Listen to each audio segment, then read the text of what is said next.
आइए सुनते हैं धर्मेंद्र कुमार शर्मा की आवाज में साहित्य पर आधारित एक छोटा सा वक्तव्य, साहित्यिक एहसास, द लव ऑफ इट। इसमें हम जानेंगे कि लेखकों एवं कवियों का हृदय कितना मर्मस्पर्शी और एहसास से भरा होता है।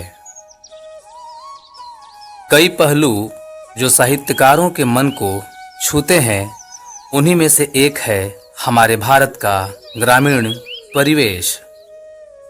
इसकी प्राकृतिक छटा ही कुछ निराली होती है।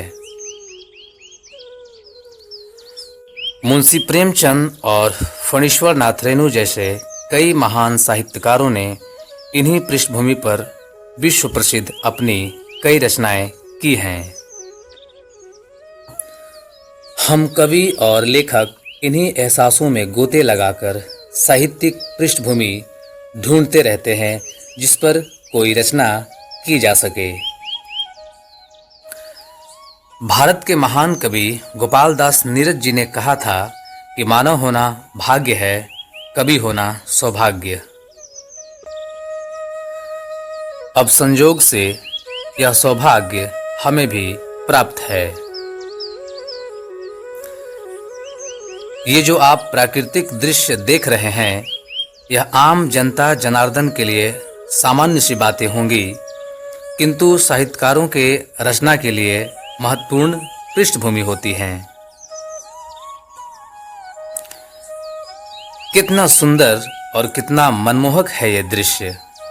प्रातःकालीन शीतल हवा, चिड़ियों की चहचहाहट, नीला आसमान और दूर तक फैले ये मौसमी फसलों के बधार आंखों को तृप्ति और मन को सुकून प्रदान कर रहे हैं। खेतों के बीच से गुजरती ये सड़क ऐसी लग रही है जैसे कोई अनजान पथिक अपने मंजिल का पता पूछ रहा हो। इंतजार सिर्फ मनुष्यों के लिए ही नहीं, सड़कें, पगडंडियां और चौराहे भी हर दिन किसी अनजान पथिक के आने का इंतजार करते हैं।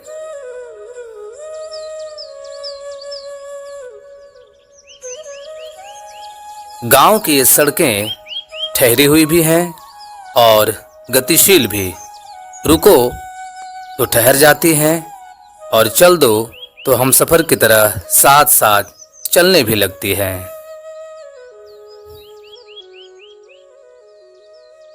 ये खजूर के पेड़, शर्माती लताएं, झुरमुट से झांकती सुबह की प्यारी प्यारी किरण, प्रकृति के इन तमाम चीजों से हम साहित्यकारों का एहसास जुड़ा रहता है।